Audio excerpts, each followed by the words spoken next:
Jangan kita sibuk membangun, bicara soal pembangunan ini. Kita bangun, sambil membangun kita robohkan.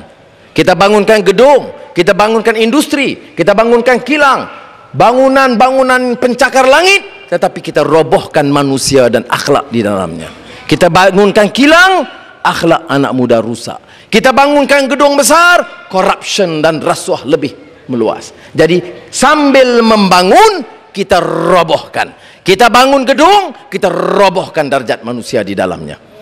Ini kita kena jaga. Sebab itu dalam kita selalu ingatkan bagaimana perubahan itu mesti bermula dari jiwa. Wa nafsin wa ma sawwaha fa alhamaha fujuraha wa taqwaha qad aflaha man zakkaha wa qad khaba man dassaha. Dia tidak boleh lari dalam pendidikan dan pembangunan.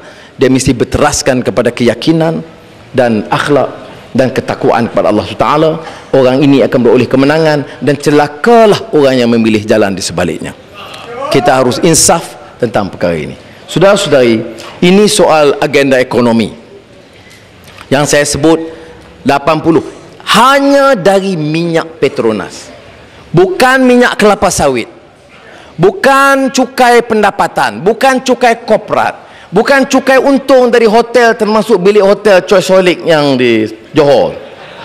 Bukan untung daripada itu semua, hanya dari Petronas, untung Petronas.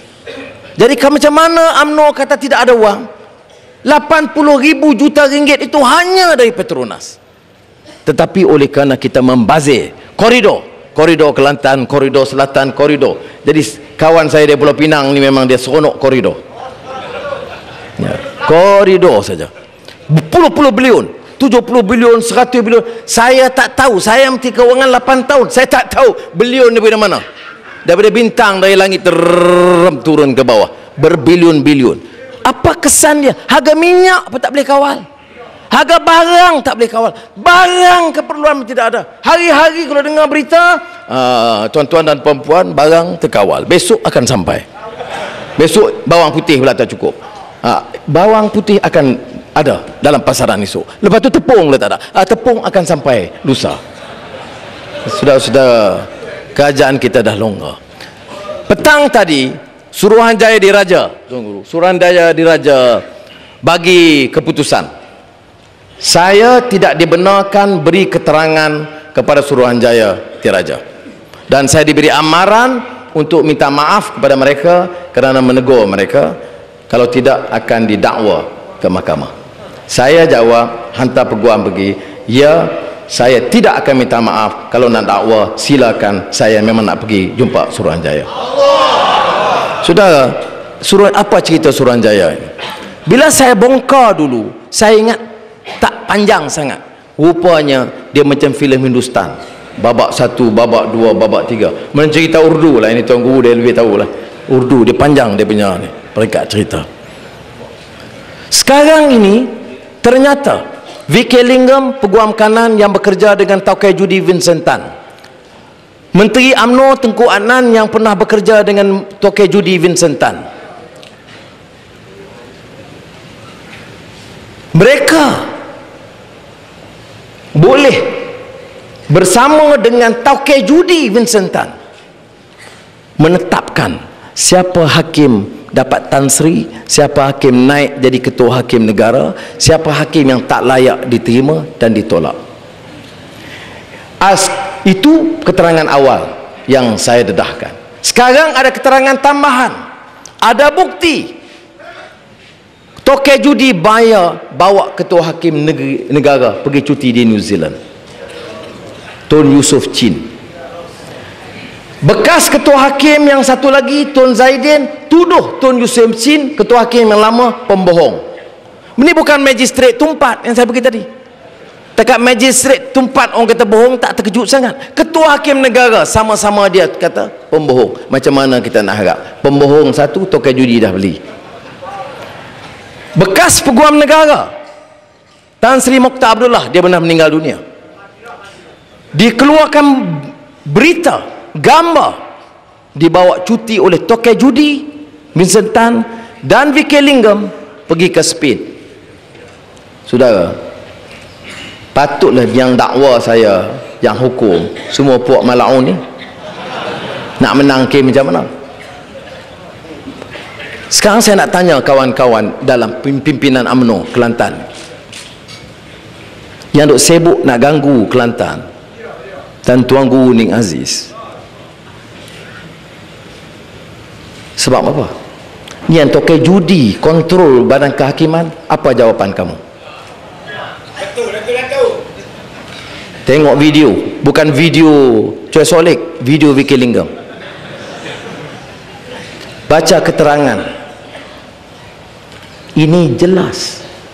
Tanya pemimpin UMNO, sebelum kamu nak tegur Menteri Besar dan pimpinan kerajaan negeri Kerajaan PAS Kelantan, kamu jawab bagaimana kita orang Melayu, orang Islam di Malaysia setelah 50 tahun merdeka terima sistem di mana takai judi boleh atur badan kehakiman.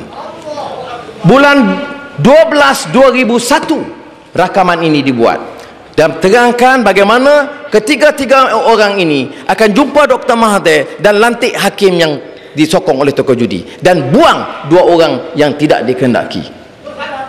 Itu bulan 12 2001. Bulan 2 2002 Tun Dr. Mahathir sign mengesahkan keputusan mereka yang dibuat 3 bulan yang lalu. Saudara, ini satu pengkhianatan yang besar. Kalau satu negara boleh terima tokai judi perintah pertamanya hakim, keduanya peguam negara dan ketiganya polis, kerana ketua polis negara disebut menerima habuan telefon dan kemudahan-kemudahan lain daripada tokai judi yang berkenaan. Orang yang hantar tu bagi bukti. Ada siasatan? Tidak ada. Bila panggil Tun Dr. Mahathir ke mahkamah, maka peguam bertanya, Tun Dr. Mahathir, ya, apakah benar kamu melantik orang yang disokong oleh tokoh judi dan Vicky Linggam ini? Saya lupa. Tun Dr. Mahathir, apakah benar dua nama yang dicadangkan oleh Tun Zaidin, orang yang rekodnya baik, yang patut diangkat sebagai hakim, kamu tolak? Saya lupa. Okey. Panggil pula Tun Yusof Chin, apakah benar kamu pergi cuti dibayar oleh tokai judi dengan kawan-kawan Vicky Linggam satu penerbangan ke New Zealand? Kebetulan. Apakah benar kamu naik kereta yang sama di New Zealand dengan dua-dua keluarga? Kebetulan. Apakah benar kamu duduk hotel yang sama? Kebetulan. Apakah kamu balik dengan kapal terbang yang sama? Kebetulan kepala otak engkau. Tak maaf saya Tok Guru ada silap itu. Ya.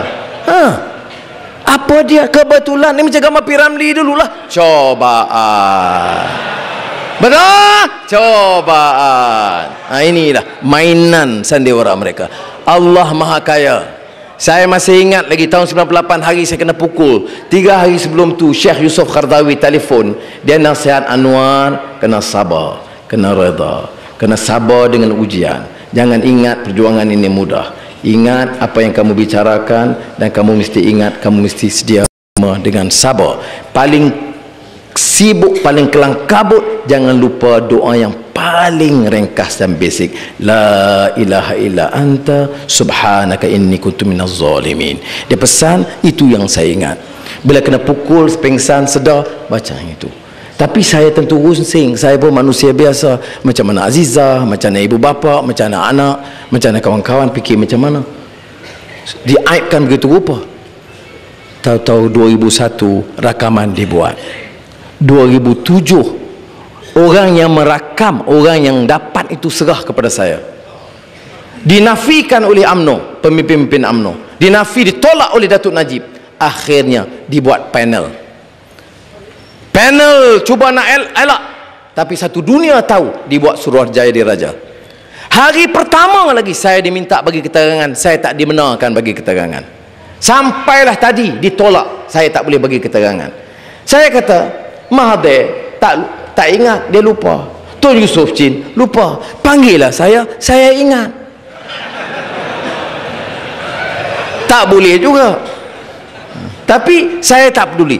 tanya saya apakah saya yakin dengan Suruhanjaya ini akan berbuat sesuatu, saya tak yakin. Sebab Datuk Abdullah Badawi lagi dengan cara dia, dengan dasar dia, dengan UMNO dan Barisan Nasional tidak akan berbuat sesuatu perubahan untuk membersihkan jentera kita daripada rasuah dan salah laku.